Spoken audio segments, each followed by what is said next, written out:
Hello guys, selamat datang ke episod yang pertama bagi MJ12 Video Podcast. Anda bertemankan saya, host anda pada episod kali ini, Far Anwar.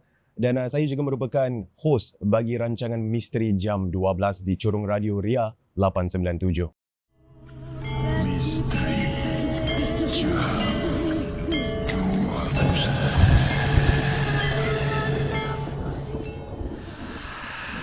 Baik. Untuk episod yang pertama ni, saya ada undang lah kan. Saya undang seseorang yang saya rasa tak asing lagi dalam dunia paranormal. Beliau ni seorang, boleh saya katakan lah, seorang OG. Okay, seorang OG. Lagi-lagi dalam bab-bab mencari hantu ni, beliau lah OG. Okay, salah seorang OG lah. Nanti takut ada yang marah pula kan kalau saya kata awak OG kan. Betul. Salah seorang OG lah di Singapura ni. Beliau juga merupakan seorang podcaster, seorang ayah. Dah banyak sangat dah. Semua kita bersama dengan tidak lain dan tidak bukan, kita bersama dengan Acik The Paranormal Consultant. Apa khabar Acik? Khabar baik Fah. Salam hadir kepada semua anda di viewers di luar sana. Saya Acik dari The Paranormal Consultants. Saya ceritakan sikit lah Fah. Boleh. Saya mulakan professional paranormal ni dari tahun 2008. Dan masih kekal sampai sekarang, sehingga Acik tubuhkan sendiri sebagai The Paranormal Consultants lah. Sebelum tu Fah, Acik nak tanya Fah. Okay. Paranormal, Fah tahu tak maksud paranormal tu? Paranormal Paranormal saya rasa sesuatu dia selalunya dikaitkan dengan benda-benda mistik lah. Macam hantu kan, macam jembalang, momok dan sebagainya lah. Itu actually apa yang orang selalu fikirkan.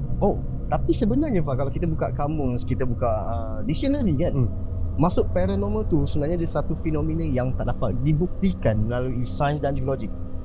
Satu fenomena yang tak dapat dibuktikan melalui sains dan logik. Betul sekali. Jadi kalau kita nak buktikan ianya tidak inline dengan sains atau logik, kita kena apply sains dan logik. Jadi saya nak tanya Acik lah, ada tak pengalaman-pengalaman ataupun insiden yang memang Acik tak boleh nak, ni dah bukan paranormal lagi, ni dah bukan sains tau, ini memang betul-betul angka ataupun betul-betul seram? Ada. Okey. Silakan. Salah satu pengalaman yang Acik tak boleh lupakan tahun tu 2010. Tahun 2010 tu me and my team, kita ramai-ramai nak pergi ke satu kawasan dekat Singapura. Kawasan ni dah tak boleh masuk lagi, dah dijadikan tempat tourist area. Tapi dulu boleh masuk, memang access to public. Kalau I can share dari tempat, nama tempat dia is somewhere in Kranji lah. Somewhere in Kranji. Kranji tepi laut. Pemancing lama mesti tahu tempat ni. Korang boleh sampai pergi tepi laut ngadap Johor. So masa tu kita nak buat satu eksperimen bermain dengan cermin.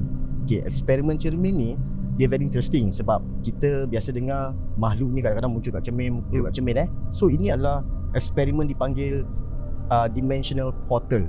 Dimensional portal. Betul.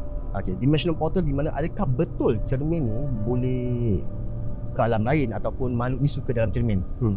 Cara dia sebenarnya, seorang subjek tu akan duduk sorang-sorang seperti uji nyali, tapi dia akan pegang cermin besar.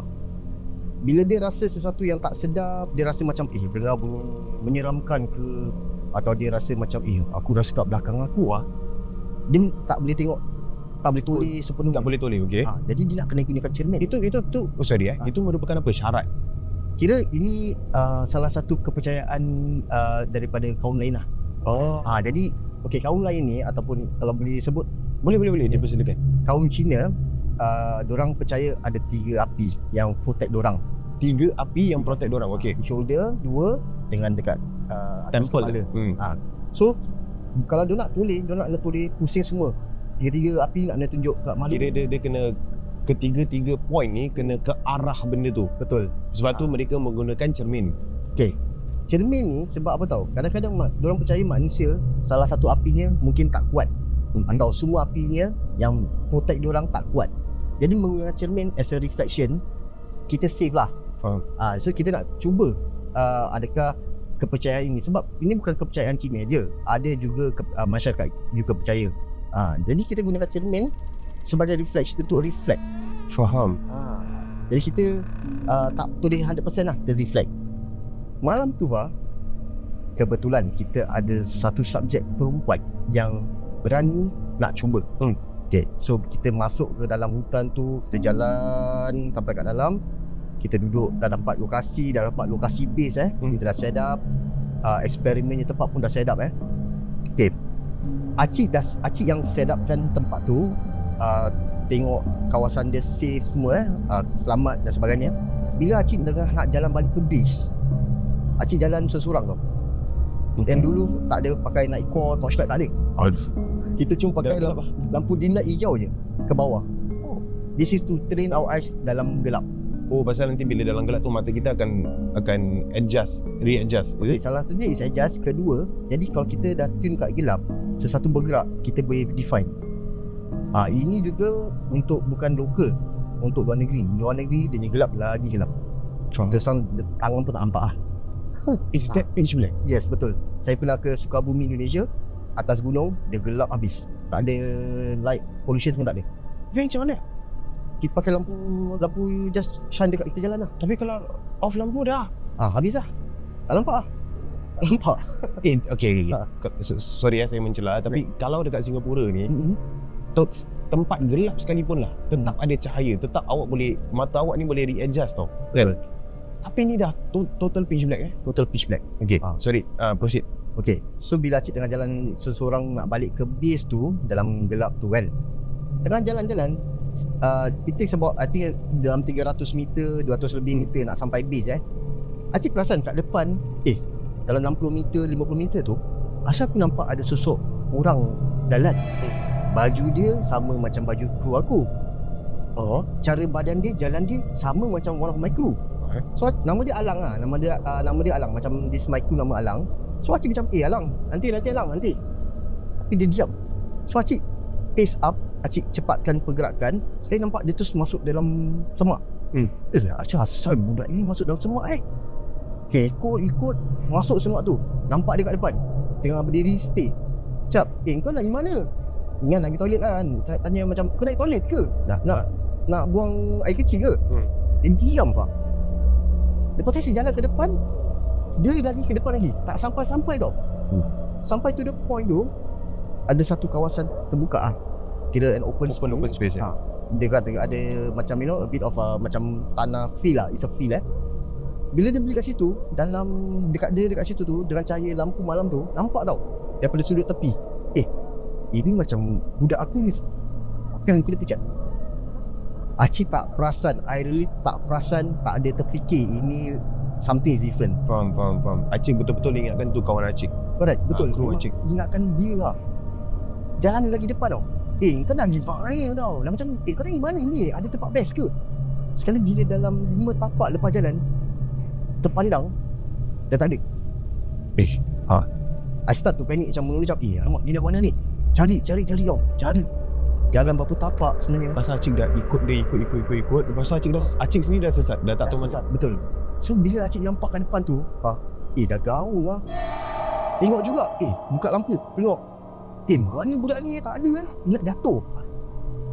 Terlintas kat fikiran, aku ada walkie-talkie kan. Budak aku semua ada walkie-talkie. Ambil walkie-talkie, pergi call lah.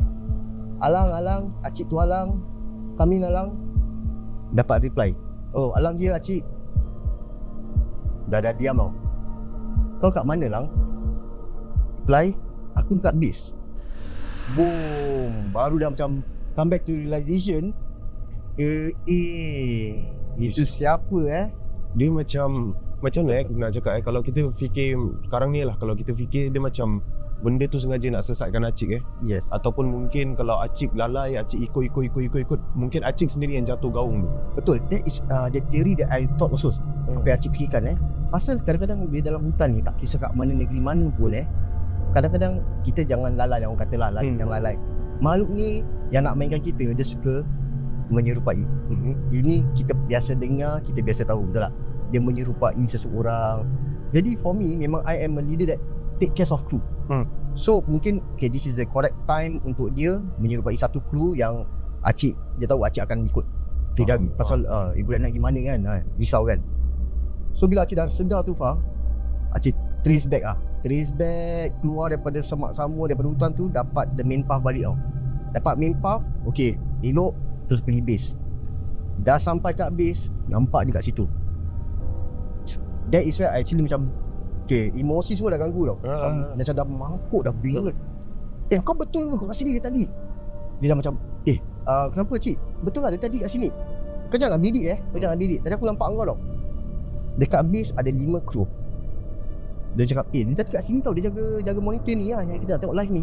Dia kat sini tau, dia tak boleh mana-mana. Jangan bidik lah korang, jangan bidik lah korang, komplot lah. Lagi satu pun cakap. And then my wife pun cakap, dia kat sini betul. After my wife cakap, dia diam lah. Dia diam sekejap macam, in my mind, dalam otak ni, what if? Okay. Kalau aku ikut dia, dia masukkan aku sampai gaung, what if? Dia kalau sesat kan, kalau sekiranya Acik sesat pada masa tu, kira okey lagi. Kalau sesat, mungkin boleh walkie-talkie, mungkin boleh cubalah kan ikhtiar keluar. Betul. Tapi kalau Acik jatuh gaung tu, tu dah susah. Acik mungkin dah tak ada dekat episod ni lah. Alamak, itu lah. Nasib baik panjangkanlah umur saya. So okay, itu yang bila part yang terjumpa kru tu. Okay, lepas tu malam tu, bila kita ada subjek perempuan lakukan eksperimen, for the first about 40 minutes tu, dia dah rasa sesuatu. Dia dah alihkan dia punya dia punya cermin tau. Dalam kita punya monitor ni, kita ada monitor macam James Bond bag lah. Kita buka ada monitor 400 meter, 500 meter kat dalam, kita akan nampak live. Dulu tak ada live TikTok. Jadi kita pakai monitor macam CCTV system lah. So tengok live tu, daripada sudut corner kamera, satu benda macam bulatan, macam energy putih dah start masuk. Dia tala cermin tu pula betul-betul, kalau kita ikut angle punya calculation, dia tala kat benda putih tu. So dia punya cermin tu, dia dah rasa ada sesuatu. Bila dia tala tu, bila dia rotate cermin tu, dia menghala kat satu benda putih. Tapi dalam monitor Acik tu, Acik dah nampak benda putih. Nampak semua tu nampak. Kita dah mula ingatkan mungkin lampu glam. Tapi kita tengok betul-betul. Pasal dia macam, okay, dia punya bentuk tu seperti air yang float. In scientific form, we call that vortex. Vortex is a level 2 sebelum dia manifest jadi Pontianak sebenarnya jadi pocong. Yes. Okay. I have this evidence. Pernah Cik dapat this evidence from a vortex. Dia memanjang sampai dia menyerupai seperti seseorang. Sabar. Susah nak brain tau ni. Bagi saya hadam je. Susah nak brain. Betul. So bila makhluk ni nak menjelmakan diri tu, dia ada macam step 1 dia akan buat ni, step 2, step 3. So step 2 tu is air vortex tu lah. Betul. Correct. Ini kalau if ada rakan-rakan dalam bidang paranormal yang go through science also, dia orang faham about vortex. Vortex ni dia energize seperti air, dia boleh float, dia boleh menyerupai, dia akan, it's like macam you nampak lava lamp yang dalam tu yang ada goyang-goyang dia macam itu. So dia akan seperti floating, dan pernah kita dapat footage dia terus menyerupai seperti pocong. Dia memanjang jadi pocong. Sabar sebab ni mendalam. Sebab apa? Sebab selalunya, maafkan saya, selalunya kalau kita tengok macam benda tu macam air, lepas tu dia form jadi macam monster, jadi lazimnya macam cerita Power Ranger, cerita kartun. Tapi ni betul-betul kejadian. Yes, betul. This is the truth. Correct. Itu cuma boleh nampak dalam infrared ataupun full spectrum camera. Dalam mata kasar you tak akan nampak. Tak ada orang akan nampak gitu. Okay, this evidence I pernah dapat dalam 3 kali. Di luar negeri 2, dalam negeri 1. So this one, dia dah tala tu, Kafah. Dia tala, dia terus terpekik, dia campak cermin pecah. Dia terus pekik, dia tutup mata. Cakap tak boleh. Kita tak ada tunggu, automatic bangun, me myself, boom, sprint sampai kat dia dah gini. Tak boleh. Cakap, okay, relax. Kini Acik, you're safe, engkau selamat, engkau tak ada apa-apa, kita semua ramai-ramai kat sini dengan kau. Terus kita ambil dia, bawa dia keluar pergi base. Dia sampai kat base tu, dah tenang, dah minumkan air. Tanya kenapa. Okay, ini yang dia punya pelik dia. Kita nampak tadi seperti vortex. Bila kita tanya dia nampak dari reflection cermin tu, dia nampak nenek tua muka buruk. So this is satu investigation eksperimen di mana vortex yang kita nampak tu infrared punya lampu lain tau, tapi bila kepada orang subjek yang buat nampak dia lain. Totally out of the world lah. So sebab kalau macam gitu, penjelasan dia apa? Okay, jadi segi penjelasan tu, okay, bila makhluk ni datang kepada subjek, okay, mungkin teorinya mungkin kita dah masuk kawasan orang. Kenapa ada orang aku nak datang dekat? Ada cermin. Mungkin dia dapat ditangkap dalam cermin. Itu tak sengaja mungkin lah. Jadi bila kita tengok dalam segi dia punya dia punya eksperimen dia tu is tetap 50-50 teori. Sebab dia tak muncul, dia muncul dalam cermin. Faham. Tetapi dia bukan daripada cermin. Sebenarnya dia daripada luar. Dan cermin ni, kalau kita tengok dalam segi Bloody Mary, kita tengok cerita multiple dimensional portal ke cermin, mesti ada gangguan. Dan orang kadang-kadang macam Fah sendiri, saya pernah dengar lah kan, bukan cermin tapi gelas, betul.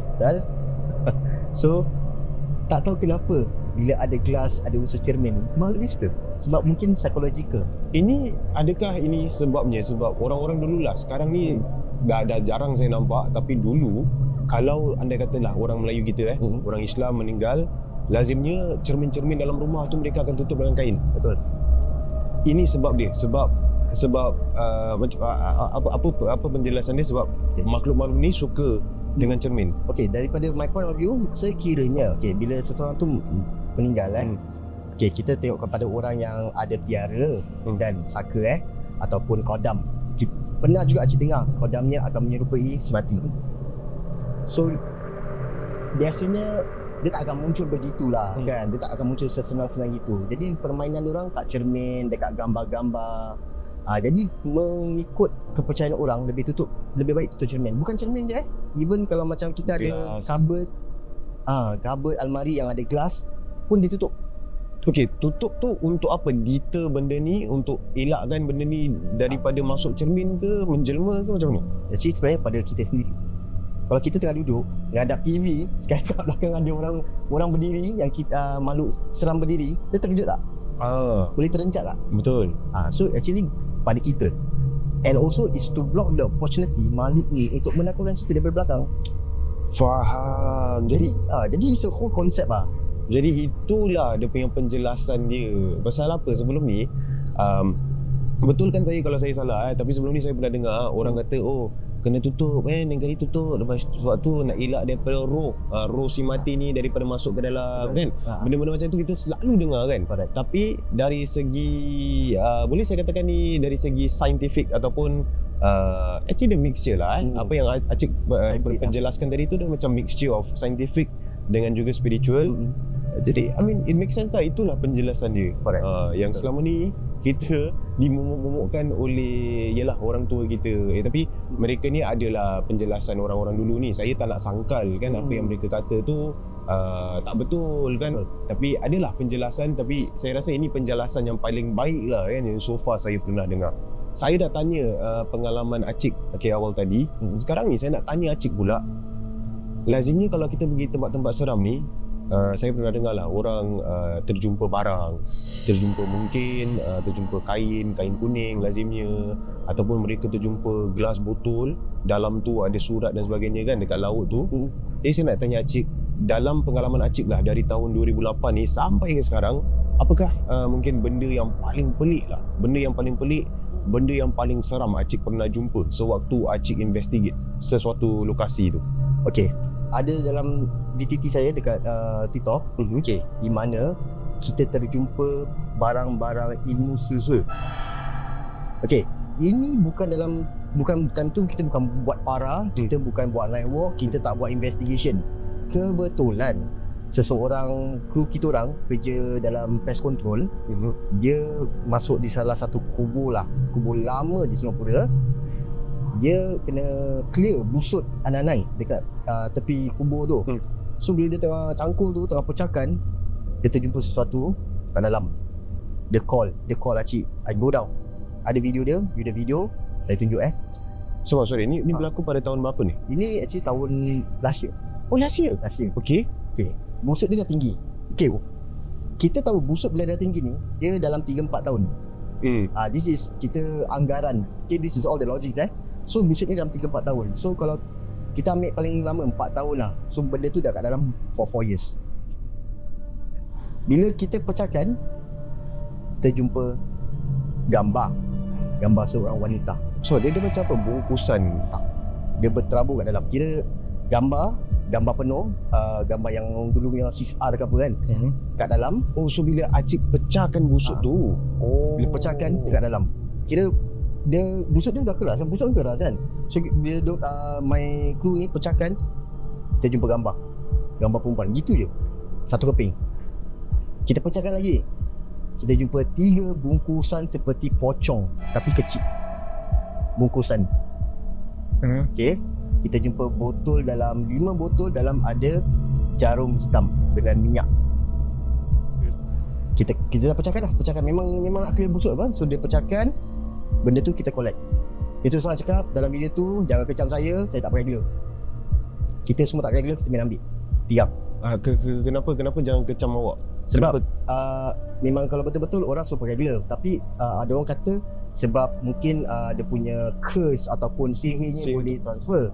Tapi saya tak percaya kat tu. Saya mau kepada apa tahu? Takut ada najis atau racun. Faham. Jadi kalau kita pakai glove dapat protection sikit kan. Faham. Okay, bila dia dah keluarkan, kita potong, kita gunting. Saya panggil mini pocong lah Mini pocong tu kita potong, kita gunting, kita buka. Dalam dia tulis dengan wafak.